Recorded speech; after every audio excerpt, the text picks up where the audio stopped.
Canada and around the world participate in Stop Clean Your Hands Day in conjunction with the World Health Organization's Save Lives, Clean Your Hands campaign.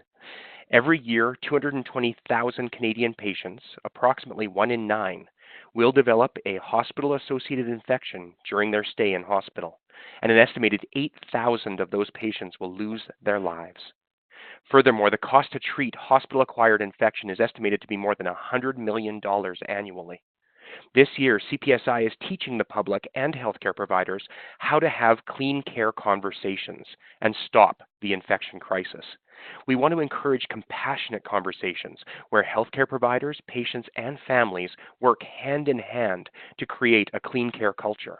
So whether you're a patient, a visitor, a provider, or a worker in a healthcare setting, cleaning your hands is one of the best ways to prevent infection. Clean care saves lives. My name is Christopher Thrall. I'm the Communications Officer with CPSI. I would like to welcome you on behalf of our partners, Patients for Patient Safety Canada, Infection Prevention and Control Canada, the Public Health Agency of Canada, and Public Health Ontario. Thank you especially to our technical hosts, Barbara Lafort and Gina Peck from CPSI. Thanks also to Gojo Canada for their sponsorship of Stop Clean Your Hands Day. If you missed part of this webinar or want to share your learnings with others on your team or in your organization, please know that it's being recorded and will be available on our website next week. I will outline the other activities and resources planned for Stop Clean Your Hands Day at the end of the webinar. Now, before we get started with the main discussion, we have a special treat for our listeners. We invited Megan DeGiorgio from Stop Clean Your Hands Day sponsor, Gojo, to set the stage for our conversation today. Megan DeGiorgio has worked in infection prevention for over 15 years. She has served as president and multiple other offices at our local Association of Professionals in Infection Control chapter, has presented posters and oral abstracts at national conferences, and is published in several infection prevention journals. Megan began working at Gojo in 2013. Welcome, Megan. Thank you, Chris, for the introduction, and it's an honor being here today and kicking off this presentation on a topic that's really near and dear to my heart, and that's hand hygiene, which we often think is a simple act, but time and time again, we are reminded how complex hand hygiene compliance actually is.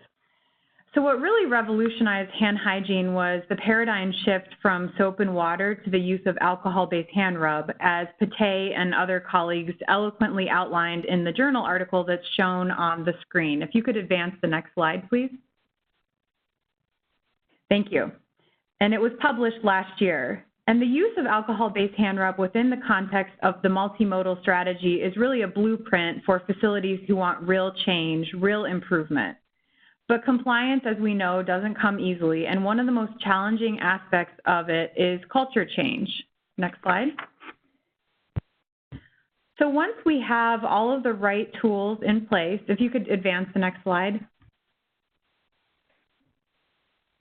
Once we have all the right tools in place to perform hand hygiene, how do we build culture? There are many healthcare facilities that are committed who have committed focus to improving hand hygiene, but they still don't have a culture where colleagues truly feel comfortable stopping one another when hand hygiene is missed. And so how can we expect patients to ask us for clean hands when we ourselves can't ask each other for clean hands? And whenever you go to conferences or you listen to people talk in infection prevention and control, they focus a lot on behavior change, but what really we should be focusing on is how do we have those productive and meaningful conversations with one another? And this really requires a change in culture that does not happen overnight. And in the next two slides, I'm going to share with you two examples of healthcare facilities that have successfully employed clean care conversations within their culture, and they've seen real change. And it's important to note that you can have the best products, the best posters on the wall, and the best policies on paper, but if you don't work on cultures, none of your strategies will be successful. So this is the correct slide that's up. This is a study that was done by Sickbert Bennett and colleagues and published in 2016 that detailed their hospital's efforts around hand hygiene. And although they share some really impressive outcomes, which namely increased hand hygiene compliance and a decreased HAI rate, both of which were statistically significant, what they were able to achieve from a culture change standpoint was what was truly impressive. And they did this by engaging all healthcare personnel in monitoring and improving their own hand hygiene compliance. So it was really the ownership was back on them. They were able to create an atmosphere where healthcare workers expected to be stopped, and they expected to stop others when hand hygiene didn't occur. And my team actually had the pleasure of interviewing them at their facility, the infection prevention and control director, and some of the staff nurses in the intensive care units from this hospital after they published this study. And you could really feel the enthusiasm around hand hygiene. And, you know, they shared that their culture change doesn't happen overnight, but it was certainly one of the driving forces in their success. So this is truly a success story that we've seen in the literature. If you could please advance to the next slide. So the study on the previous slide talked about one hospital's hand hygiene journey, but here I want to share with you one unit's hand hygiene journey. And what's really interesting about this nursing unit is that the measurement tool here is actually via electronic compliance monitoring. So in the previous study, it was direct observation. And while the compliance numbers on this slide seem very low, you can see that they started out at 6% compliance. That's pretty typical with electronic compliance measurement, because you have to consider that it's a completely different yardstick than direct observation. With direct observation, we're capturing less than 3% of all opportunities. Here, we're looking at around 30,000 electronic observations per month. So keep that in mind as we look at the slide. Some hospitals don't get that many hand hygiene observations in a year. You can see that just-in-time coaching, when that was employed at 4 months post-installation of the electronic compliance monitoring system, you can see that they started to see an uptick in hand hygiene compliance, but it really wasn't until senior leadership became engaged at 6 months in that the numbers really started taking off. And we know that in any organization, senior leadership helps set the tone, the expectations, and the culture of an environment. And their engagement ultimately in this unit led to more physician engagement. And ultimately, it led to unit-led just-in-time coaching, where the staff was taking complete ownership and responsibility for the policing or the clean care conversations in their unit. So electronic compliance monitoring allowed us to have a truly objective measurement of progress in this study. And I want to end with culture change can start small, and this was one unit in a hospital that was committed to making change. And hopefully through the rest of this presentation, you'll be inspired with how you can employ change at your facility. And so I'd like to now turn the presentation back over to Chris and my co-presenters, and thanks for the opportunity. Great. Thank you so much for that, Megan. Those insights will arm us for the future conversation that we're going to have with our next speakers. Our main discussion will continue for about 40 minutes, allowing us for about 10 minutes at the end for questions and conversation. Please write your questions in the Q&A box on your screen or chat them directly to me, Chris Thrall. They will be compiled and provided to our speakers at the end of the call. If you run into IT difficulties, please connect with us in the chat box and we would be happy to assist. Our first speaker, one of our speakers is Carmen Stephens. She has been a patient partner with Patients for Patient Safety Canada for 2 years and involved as a patient and family advisor with the Saskatchewan Health Authority for 7 on several committees. Carmen has a passionate interest in anything to do with patient and staff safety. Welcome, Carmen, to the webinar today.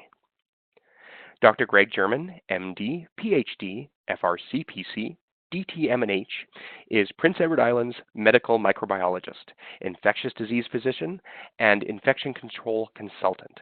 He is also an assistant professor at Dalhousie University.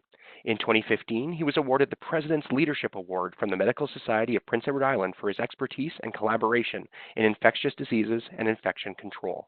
He is passionate about engaging seniors in antibiotic stewardship and infection control through novel nursing collaborations and community outreach. Welcome, Greg, and thank you so much for joining us today. And finally, our moderator for this conversation is Jason Tetro. Jason is a visiting scientist at the University of Guelph who has been involved in health-related microbiology and immunology for the last 30 years. He has worked in infection prevention and control for the last 15. In the public, he is better known as the Germ Guy. He is currently the host of the award-winning Super Awesome Science Show, which explores how science fits into our everyday lives. Welcome, Jason. Thank you so much for joining us today, and please take it away. Well, thank you very much, Chris. I am really happy to be joining everybody here. First off, I hope you all enjoyed May 5th. It was an absolute pleasure, and quite honestly, I think it was the perfect lead up to celebrate today and for this webinar. Now, before we even get into the idea of a conversation, which is really where we go, and it's part of what I do as the host of the Super Awesome Science Show, I kind of want to take you back a few years. Well, a bunch of years. Back to 1999, actually. I was at the University of Ottawa at the Centre for Research on Environmental Microbiology, working with Dr. Syed Sattar, for those of you who know him out there. And our goal back then was really to find ways that we could, interrupt pathogen spread. And what we did was we wrote a review article in AGIC. But the thing is that we didn't focus on healthcare. We focused on everything else. We were looking at societal trends as it related to infectious disease spread pretty much everywhere. And let me tell you something. Germs are everywhere, bugs are everywhere, and they're spreading everywhere. So essentially, whether you're talking about population dynamics, travel, food preparation, all of that, you're going to be getting a spread. And so we were looking at ways that we could interrupt that spread.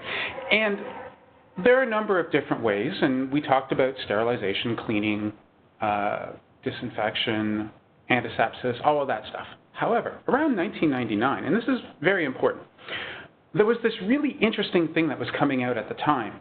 And it's kind of fancy looking now, but when we saw it back then, it did not look like this.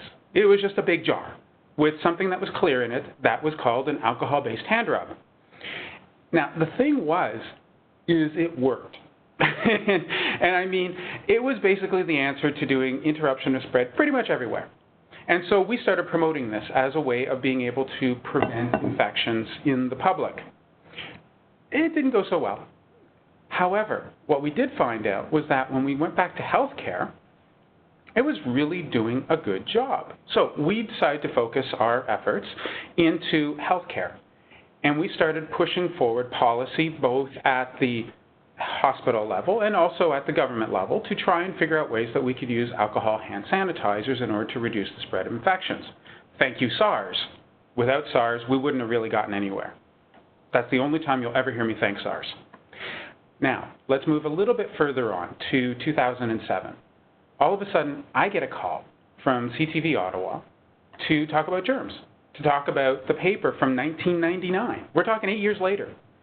And the whole goal was to identify ways that microbes could spread and how we can interrupt that spread. And I decided, you know what, we should have some fun with this because I've been talking about this for 8 years. I do not want to stand there like a drone and start talking about, alcohol, hand sanitizer, et cetera, et cetera. So we did have fun. And what that ended up being was one of the most popular broadcasts. Believe it or not, germs was one of the most popular things in Ottawa at one time. And that's with Parliament Hill. So we knew we were onto something. So I went and started doing live hits on television and eventually became known as the Germ Guy. And while that was really great, what we found was that as the public was becoming more and more cognizant of alcohol-based hand rubs and the idea of being able to interrupt spread, we were seeing still no progress when it came to the actual reduction of infections. And we're not just talking about overall, healthcare was also the same way. Now remember, we had been seeing this alcohol-based hand sanitizer for about a decade, and yet we still weren't seeing that change. So I decided to have some fun now. Social media was starting to really come about, and so I started in 2010 a little test, a little something that was different. I created a hashtag, hand hygiene. Never been done before. And basically, I blasted that out. Anytime anyone talked about infection, getting sick, whatever it may be, I let them know that hand hygiene was the best way possible. And if they had any questions, I would send them to my articles. Well, it turned out being a real big hit. And eventually it got to a point where it was being shared by numerous healthcare and public individuals throughout the world.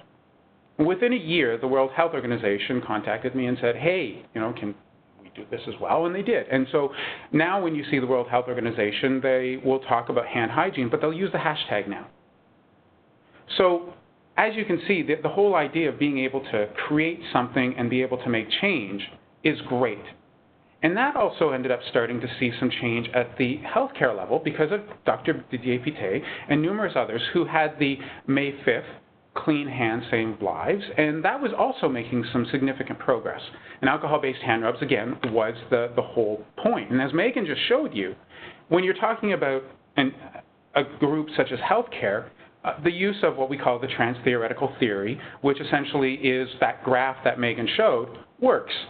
And so as you go from your early adopters to your mainstream to eventually the C-suites, and then you get pretty much everybody agreeing to it, you start seeing an increase in compliance. And that was great.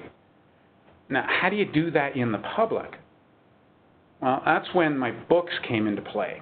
Now, you have to understand something. I did 2 books. They're called The Germ Code and The Germ Files. And for those of you who have bought it and read it and met me on my tours, thank you so much. I had such a great time.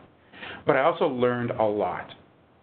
Because even though my books became bestsellers, and quite honestly, a trade book about germs becoming a bestseller that can potentially beat Chris Hadfield, yay.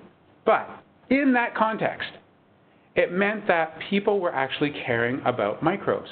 And my books were all about loving microbes, but you also have to avoid the ones from the wrong side of the tracks. And the way you do that is through tough love, otherwise known as death. And for you Game of Thrones fans out there, you kind of understand what I mean.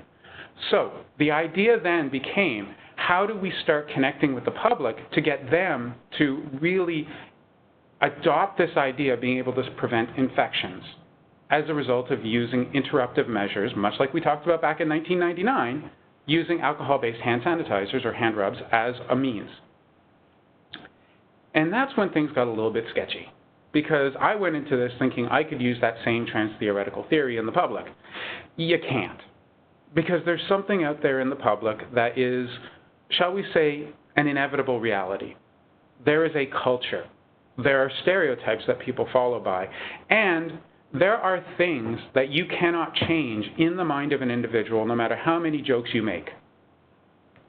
So, at that point in time, I started to look and find out what it is in the public that they're looking for.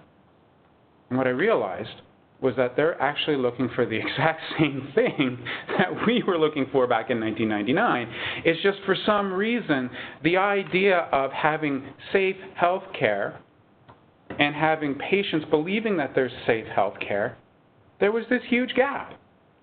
Now, I just kind of went around trying to figure out how we would be able to do this. How could we make this work? And it wasn't until I sat back and listened to my good old song, Keep Talking, from Pink Floyd's The Division Bell. Still one of the better albums from Pink Floyd, but I digress. And what I realized is that when you have a gap, and yet you both want the same thing, the best way to achieve this is through talking, through conversation. And what you now start to hear, and this webinar, as we move forward, is going to give you some ideas as to how we can achieve this, is really just doing what we do in the coffee shops. It's just doing what we do in the bars. I mean, as a researcher, I always loved what we call brainstorming Fridays. We would just sit down, all of us around a table, and we would just brainstorm ideas.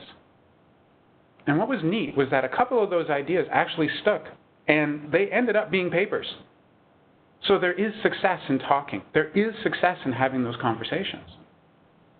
So what we need to do is try and figure out how we can start using conversations to achieve the goals that both of us want, which is clean care. Now that's probably a term you haven't heard too much of. Because you see, we heard clean hands save lives. Stop, clean your hands. It was always about the hands. Now, I actually am in the process of putting together some ideas for a possible book called Handemic, but at the end of the day, nobody's going to talk about hands. But what we are going to talk about is care. And so there's been a transition, even in our own language, so that we have no longer clean hands, we have clean care. And this is also something that C-suites are going to really adopt because they care about patient quality. And the thing is that when you have clean care, you're going to increase the quality. So at this point, we start talking about clean care and how we can achieve clean care together through a conversation. And we could come up with all sorts of fancy terminologies. However, the best one probably is clean care conversations. So, we're about a year ago. We come up with this idea. Now, we want people to talk. Now, how many times have you ever been in a focus group or just sitting while someone is giving a webinar or even just a workshop, and then they say, turn to the person beside you and start talking away? It doesn't work. You kind of have to have something to get you started. And unfortunately, the majority of us don't have something in front of us that can get us started because, quite honestly, this is still relatively new. So that brings us to where we are today. We want to have these clean care conversations. We just need to know how to make them happen. Because if our goal really is patient, visitor, provider, healthcare worker, and other staff all working together hand in hand, we got to make sure that we can actually work with everybody so that all the conversations that we have are done in a very respectful manner, it's done in an inclusive manner, and it's also done in such a way that we're all moving towards the same goal. And that's the only way we're going to get rid of some of those stereotypes out there. And I'm not going to mention them, but you all know what they are. And I'm not going to talk about the best possible ways to do it because at the end of the day, you're all individuals.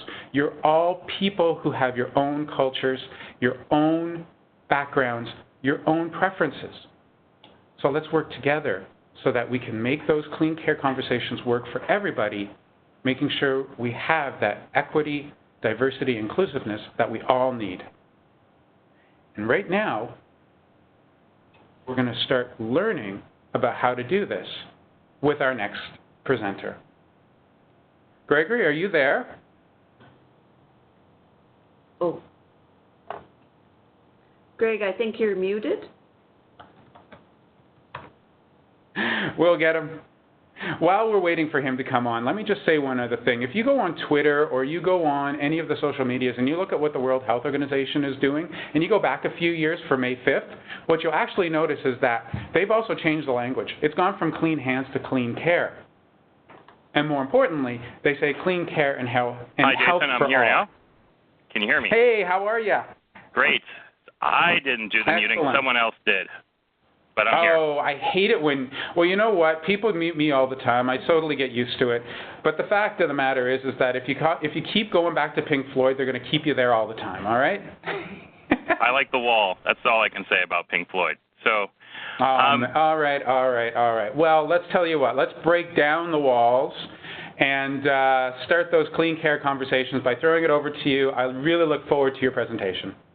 Thank you again. It's one thing to say you're the germ guy. I get told by my patients I am the germ dude. So let's go ahead and talk about how we can go curing dirty, disengaged, and dangerous hands. They're all linked together. One of the first things to talk about is what does it mean by being dirty? And you know, if you look at a couple studies from the National Science Foundation, they talk about a laboratory flush button having 1,700 germs per size of a dime or a cubic centimeter, a square centimeter. And you can see a tray table has 14,000 germs on it, seat buckle 1,500. So in order to be clean, you can only have 5 or less germs. Somewhere between clean and dirty is contaminate or colonize, and that's 5 to 10 germs. And then you have that dirty, which is 10 or more. So besides being on an airplane, we all know that we have to clean that area and be very attentive not to touch our face. There are other dirty surfaces like pet bowls where you have over 2 million germs on a size of a dime. You actually see more germs than anything else in that situation. And then even things like money or cell phones, in particular doctor cell phones, are a dirty issue. So stethoscopes, 54% in one study were shown to be not clean, 18% are dirty. Medical student hands, 83% are not clean, 37% are dirty. Before cleaning, after cleaning, only 2.1% are dirty. Now, a lot of these times are not superbug sort of things like C. difficile or MRSA, but those organisms are also signs that you could have viruses like the cold or influenza that can also be a big issue. So we do keep track of where things are clean and where things are dirty. So moving on to disengage and how that works, and as I see patients and also talk to physicians and hear their own stories, there is a disengagement in our healthcare system. There's unfortunately too many patients to see, too much overcapacity, too much trying to move people, and not as much as engagement as we're really looking for. So this disengagement takes place for hospital physicians, and it's classically said as the 5-minute U-turn at the head of the patient bed. So they're not even close to the patient, and sometimes if there aren't precautions, they won't even wear precautions. They'll just talk on the side of the room. So we're not really engaged with the patient. Clinic physicians kind of do the same thing, but in a little different way, where they're looking at their computer or their phone more at the patient. And so that disengagement is a cardinal sign that our system is sick, that the hospital itself and that culture is sick, and we look forward to improve on that. So when you do have engagement, not only are you able to touch someone and check their temperature or their pulse easily, and also get ready to do that exam, because if you do get into examining your patients consistently, then you're more likely to ask questions as you find findings, and they're more likely to open up and tell you what's really going on. So when we talk about the right technique. So let's move on to how are we cleaning it, because we do need to get that knowledge and the skills and the culture change to get, not just behavior but systemic change. Let's make sure we don't forget our nails. And those are frequent areas that are also very much high-touch surface. And, I'll talk to you about recommendations on where they can come from. Ontario has an excellent best practice recommendation. There's something about the WHO HUG, or H-U-G, HUG, hand hygiene dance. Now, they have a very systematic way in Europe of cleaning in 6 different areas, but it is exciting to show if you want to take a look on YouTube, you just have to search for that. So moving on to, we talk about the right time. So the right technique, now the right time, never less than 15 seconds, and better performance at 25 seconds, especially for hand washing with soap, where sometimes it's said to be upwards of 2 minutes. Consider singing happy birthday in your head, and maybe not on the rounds, to help you out. Make sure you're using soap versus the rub, and there are instances where you need to use soap, and that can be talked about, but don't use both, as that can hurt your hands, and I'll talk to you more about that. We all know about the 4 moments. At least we know that there are 4 moments. Unfortunately, that doesn't always translate to everyone in the healthcare environment. But the most important thing is to clean your hands before and after contact with a patient or patient environment. So somebody is watching you, and role models are so important in healthcare, and we sometimes underemphasize it. But role models can be good, and they can also be bad. From a bad perspective, in one study, if healthcare workers in a room with a senior staff or peer that didn't wash their hands, they were 80% less likely to wash their own hands. And on the good side, if a mentor cleaned their hands, the student was 70% more likely to clean their hands, and was the single most important factor, regardless of where what type of student or anything else, in getting their hands clean. So in looking at some of the notions of developing that culture and that esteem, another part of show me the evidence. One of the best places we have for evidence is something called a randomized controlled trial. And in this study, they was looking at social influence and leadership versus standard of care kind of periodic check-ins. So for the social influence, it was a lot more intense, as one could imagine. There were 3-hour-long sessions with goal setting, identifying barriers with the nursing staff, allowing nurses to address each other in case of undesirable hand hygiene. And as you were saying earlier, how Megan was saying, is that then allows for those patient conversations to happen as well. There was a commitment from managers. There was modeling by informal leaders, and it led to a 64% more improvement with the team role model approach than with the alternative approach. So one of the things that we get sometimes is, but we're already at 100%, and the pizza party was had if you're on that one unit, but we're not really at 100%. We're only at 100% when we're being monitored. And there is one study that's worth sharing where it talks about that, our hand hygiene rate really is not where it needs to be. And I think that was also talked about when we use an electronic check as well, where you could be at least 30% off.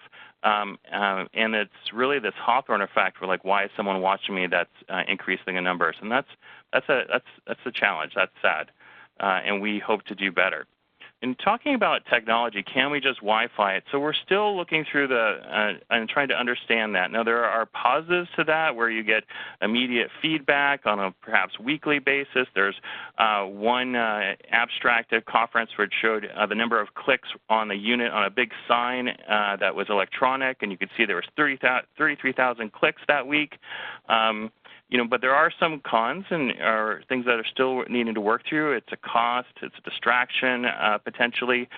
It's maybe not getting to the fundamental nature of things. In some situations, in some studies, one out of the UK, there's actually a gaming of the system that takes place. So maybe we don't have that technology fixed yet. Maybe we have to start and continue with the culture and those conversations that we're talking about. I just want to make sure that we don't become overzealous, whether it be the patients or whether it be the healthcare workers, and clean your hands too much. So let's make sure we're protecting them so that allows us to clean it with the right amount of time. When I say too much, it really talks about making sure you don't do a hand wash and then an alcohol-based hand rub. So do try to use a moisturizer before leaving the house and consider long-acting ones. Wear gloves and mitts to protect from the winter. Use facility-provided moisturizer at the start of a shift and as necessary. Seek occupational health, medical assistance if pain, itchiness, or oozing occurs. Even that scaling that occurs, it actually makes your hands more difficult to clean in general.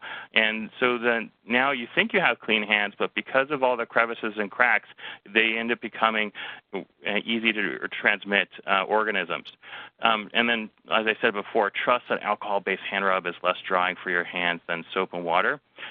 What you don't want to do or avoid is washing them, as I just talked to you about, one after the other. A large bottle of moisturizer, sometimes they can get contaminated. Refilling non-facility dispensers or personal supply containers because they can get contaminated with certain organisms like Pseudomonas. A barrier cream unless coordinated by occupational health. And then I'm really big about not using this jar or putty moisturizer. And there's a brand called Hope in a Jar, and I actually call it Outbreak in a Jar. So those are in trying to get the knowledge together and trying to get the skills together to help build that conversation moving forward and to build that esteem. I think we need to have some of the facts and be able to say, actually, we're not doing a great job with hand hygiene, and there's a lot to be out there, and it's a really dirty place. We need to look for engagement in order to improve everyone's health. That's what I have for now. Really look forward to the discussion.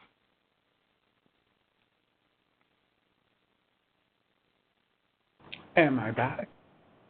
Hi, thank you so much for that. One of the things that I should point out is that being accurate when we're having our conversations is incredibly important. So I do apologize. I said break down the walls. That was Chris Jericho. When we talk about Pink Floyd, we're actually saying tear down the walls. One thing about the wall that I also really like is the whole idea that, the main protagonist is being policed, and as a result of that is being put on trial and everything like that. And that's one thing we don't want to do. I mean, yes, Hawthorne effect obviously is working, but we do not want to incorporate that into patient care. We don't want patients to be police officers. We don't want visitors to be police officers. This is something that we want to be doing together. And one of the things that I think we really need to focus on is how are we able to take the knowledge that we have from our side and be able to give that to patients and visitors in such a way. Now, one possible way was the hand hygiene guidelines for visitors that was put out by Shea a few years ago. And that was absolutely fascinating, because what it did is it finally gave people like myself the opportunity to go out there and say, you know what, you don't have to go and read a PIDAC document. You can actually go and read something that's actually developed for you. And that, believe it or not, that's helped. And I've had mothers essentially tell me that, they brought this for themselves so that they could figure out how to work with their children. So we're talking about being able to provide information to the public based on what we know so that they can then figure out what to do at home, and that can potentially help to increase the conversations that happens in healthcare. But we also know that it is a societal evolution. And so if we try and force that change, in other words, we tell people that they have to read these documents as soon as they walk in the healthcare facility so that they know how to create a conversation, it's not going to do much. So when we start talking about the pitfalls as to how to make sure that we have those clean care conversations, we want to find out, first off, where they lie. And Greg, I'm just kind of curious, from your perspective, when you are talking with healthcare providers, much as I have in the past, what for you has been sort of the big pitfall that you've seen that prevents that conversation from happening? Yeah, the big pitfall is that a lot of people just don't have or don't feel they have time to have clean hands. And I really think it's also how infection control teams work on trying to give that information, as you said, to kind of prime the patient or the patient's family member to be inquisitive, to talk about what they can do to improve and reduce their chance of infection. So I do think the number one issue is time, and we have a very challenging workforce in the Canadian setting, and trying to make sure we have the 15 seconds between those sort of situations. And I think there's just an overall frustration, and but each facility is different depending on their own sort of situation. No, I totally agree with you.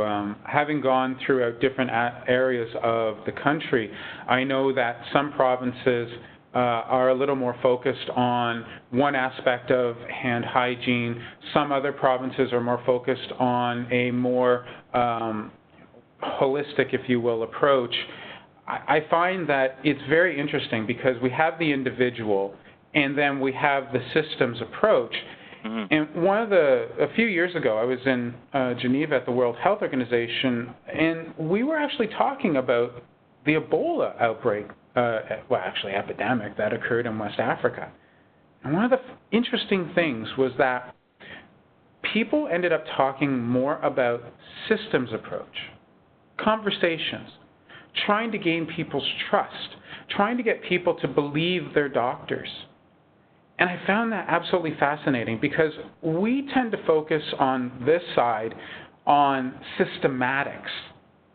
We look at the research that is employed in one step. We always follow the iterative process. And what's interesting is back in 2007, I actually did a study where we found that, if you use gloves and alcohol hand rub, you're increasing the potentiation of infection spread, especially with something like a norovirus.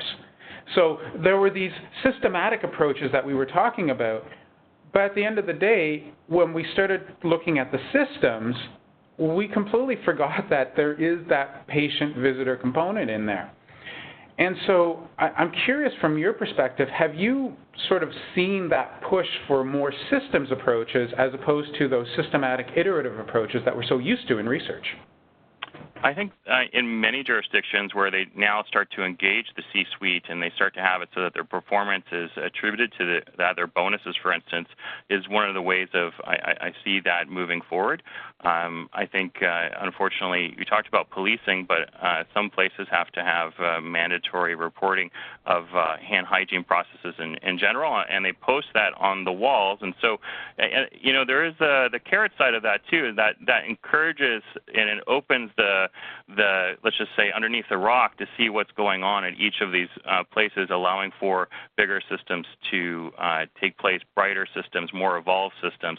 And I finally would say that it gets down to getting that patient care environment, that patient level discussion, where once we start publicizing what our numbers are and how we want to improve it, then we can move forward. It's really difficult in our healthcare system to have a solution without, what I'm trying to say is to have a real problem but not have a solution. So I think we have to have our own way of developing a solution.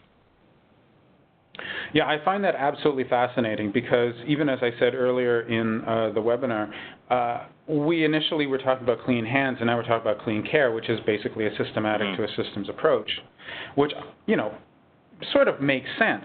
However, sometimes systematics is a necessary thing, and unfortunately, sometimes systematics just don't work. And I do want to apologize to everyone who's listening out there that due to systematic issues, Carmen is unable to join us. We have been trying so hard, but sometimes technology just does not work. So Carmen, I apologize that we're not going to be able to have a talk with you. However, if there is any way that you can get a hold of us and let us know what you're thinking, I'll be more than happy to share that with everybody here. So moving on with this idea Jason, of clean care. Just so I could offer, I mean, you did have that podcast, and Carmen did say a couple really awesome things in regards to, how to prime the conversation, how to be approached by infection control or their other nursing staff early, and actually be able to propose that question as a patient to a provider. How do I stop infection? And more importantly, when they do clean care, especially in front of you, thanking the provider for it. So I want to just say I'm also sad that we don't have Carmen on the line, but I hope to bring a little bit of her voice to the table. And in that context, I sort of want to get into one of the things that I haven't really talked about, which is some might actually say is the 800-pound gorilla in the room, and that is the stereotype. I am the doctor, I am the provider, you are the patient, you do what I tell you to do, you do not talk to me. And I hear that all the time. When I'm talking with patients and I talk to visitors, it seems like doctors have no time for them. And one of the problems that we've also seen in the past is when we've looked at studies, observational, longitudinal, doctors do tend to have a little bit less of a compliance level. That's changing. They're getting a heck of a lot better. Even my own doctors, maybe they're just scared of me, but as soon as they see me, they're putting the hand hygiene, they're doing the hand hygiene. So the thing is, stereotypes are incredibly difficult to get rid of. But I think that there is a way that we can approach this. So before we even get to the point of being able to ask those questions and also to, figure out how we can have those conversations, how do you think we can get around that stereotype? I think first thing is having so that physicians are role models into themselves, and that is a big challenge. Some health authorities have done that by making it part of their privileges to the hospital, which are renewed every 3 years, that they actually have to take a course, a short 15 or 20-minute sort of situation.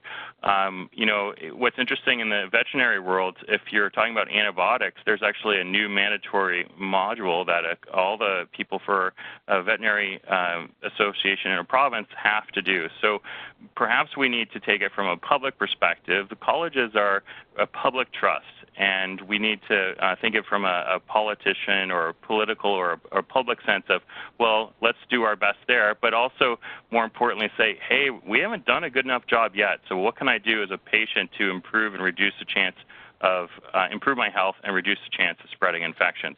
I think there's small things you can do, small changes, but there's also, hey, why haven't we figured this out yet? And do we have the health system we need? Do we have the resources we need in order to improve health? And I look at that from an infection control angle. I also look at it from an antibiotic use angle because I do find a great deal of overlap.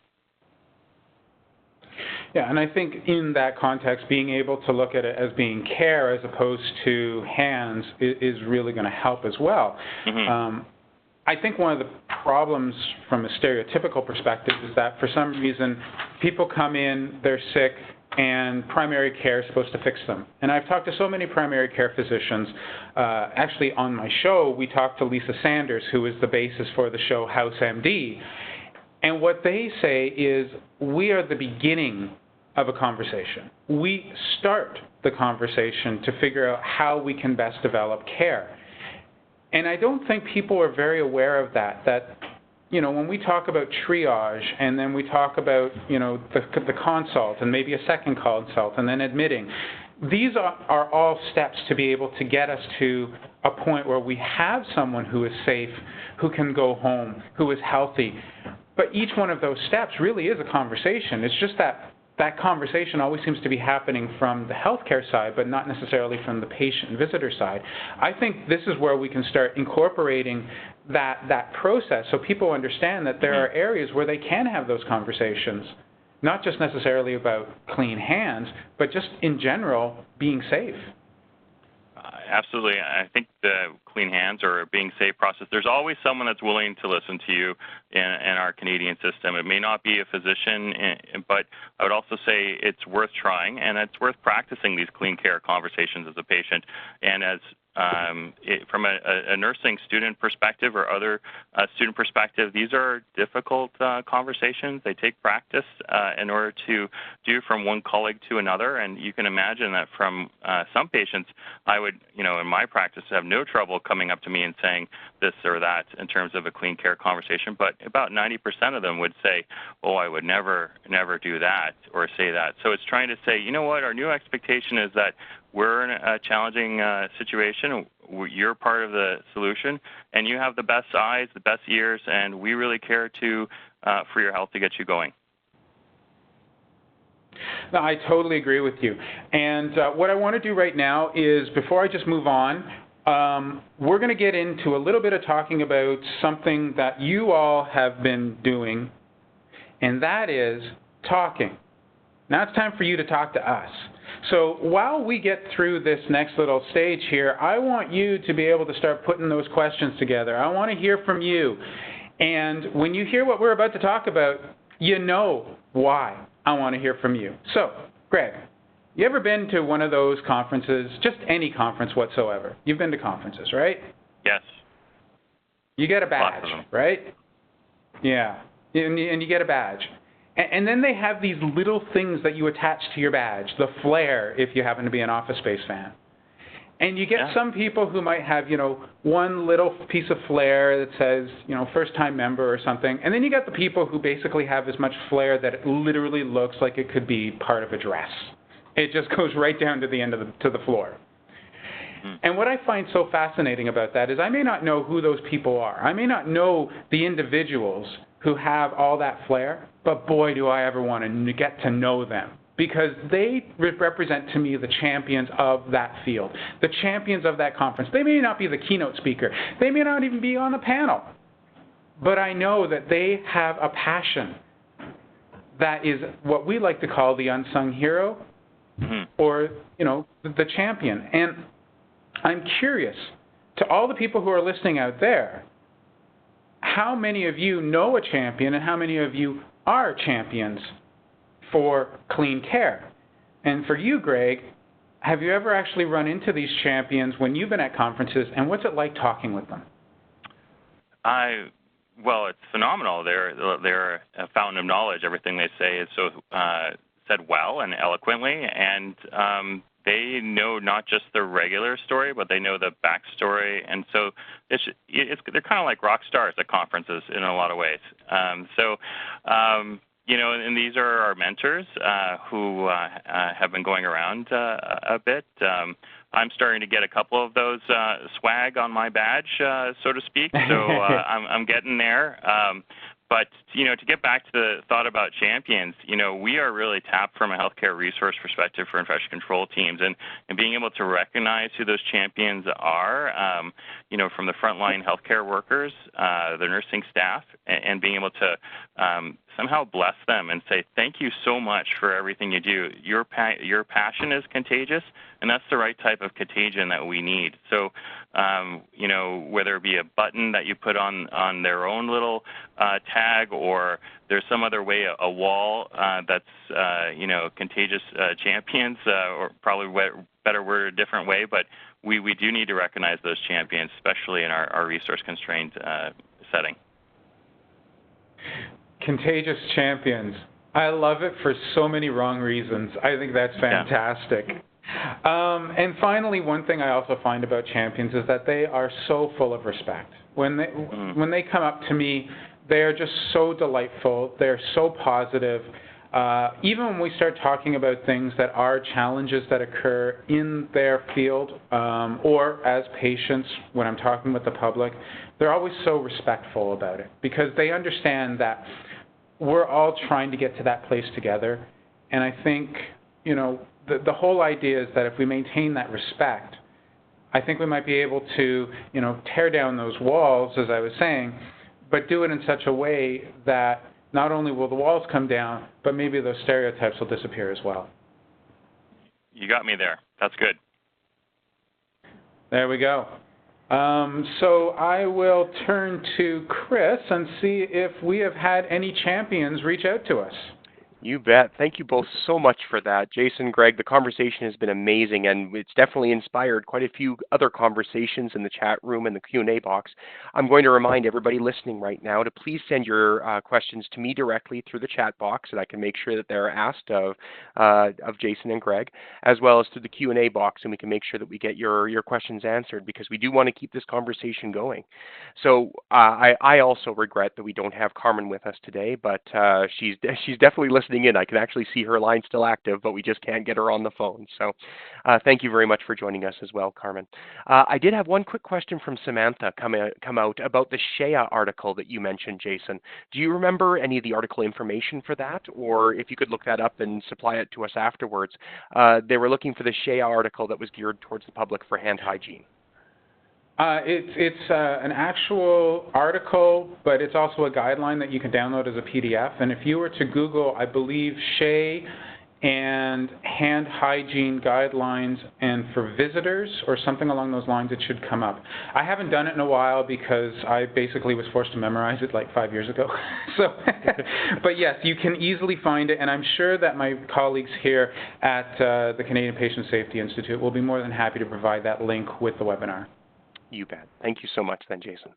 I do have a question. Actually, a few comments were stimulated by something you'd said earlier, Jason, and I'd like to actually bounce this off of Greg first and foremost. When we talk about clean hands, stop, clean your hands, etc., the public tends to find it a bit drab and boring. You had mentioned clean care, though, and that sparked a couple of comments that came into me. Their curiosity about clean care. It's new, and they wonder what it's about. So, Greg, I was wondering, can we take advantage of this concept of clean care that sort of surprises people and shocks them into attention? Can we take advantage of that to start this cultural change? What do you think about the term clean care? You know, it was news to me over the last 2 or 3 months. I've heard more about it, and I think it is really exciting. I think it takes away from, takes the edge off the stop, clean your hands, you know, available in both official languages. So I think it really gets down to, you know, why if I know I'm a patient, I am seeing a physician or a healthcare provider not do their stuff, how can I approach? How can I be strong enough to share that, you know, what you're doing affects me, and not only that, now it affects everyone, including the hospital. So I absolutely think that the clean care conversations will be a key message moving forward, something that can, you know, be on the unit. And I think there's a role for the stop, clean your hands big sign, and I think there's also another role for the clean care conversations. I think it's a co-evolution. Perfect. Yeah, I kind of see the role as the stop, clean your hands, maybe right at the cleaning station or something like that. Just stop, just interrupt what you're doing for a minute, right. Clean your hands here. But the clean care conversation, some of the resources that CPSI developed for this day is a gentle blue image about how to start these clean care conversations. There's one poster for providers, one poster for patients. Sort of just introduce these concepts into your conversation with either your patients or with your providers, and have these clean care conversations, have a learning moment together. Jason, do you have something to add for that? Well, I mean, just the idea that the World Health Organization has sort of started to change their language as well. It may sound silly from a regular public perspective that we change one word and it means so much. But I do have to tell you something. One of the very interesting things that we learned with the Ebola was that the idea of isolation, quarantine, those were powerful words that led to violence. When we start talking about care, when we start talking about prevention, and we start talking about assurance, then we started seeing a lot different response. And one other thing that we learned from that was the idea that everyone has a story. You know, New York might have 8 million, but there are 7 billion stories out there around the world. And I think everybody's story has to play a role in how we develop these conversations. Because at the end of the day, if I'm going into a level 4 facility to work on that Ebola, there's no room for conversation. You do what you're told. There's an SOP. And you make sure that no one gets sick. But we're not in that world. We're not in a level 4 facility. We're in a healthcare facility. We are in the place where we want to get better. And I think at that point, every story matters. Absolutely. That top-down control really does have its place, and absolute rigid controls matter in a lot of different ways. But we can advance the concept, we can advance the conversation with our individual stories if we share that responsibility among the entire healthcare team, and that healthcare team includes patients and their families as well. So I think that's a terrific insight for that. And I got to tell you something. For me, getting all garbed up and going into one of these high-level labs to work on something that could potentially kill me, I'm okay with that. I'm standing in line for security at an airport and a person sneezes beside me and I don't have my scarf. Oh, I'm terrified. Yep. It all comes down to context. Well, I think that's what we have to thank. We have to thank Gojo for the Purell dispensers that are at that airport line. So. I love these. You have no idea. It's just that when I use them on the airplane, right, and I do that, then everybody wants one.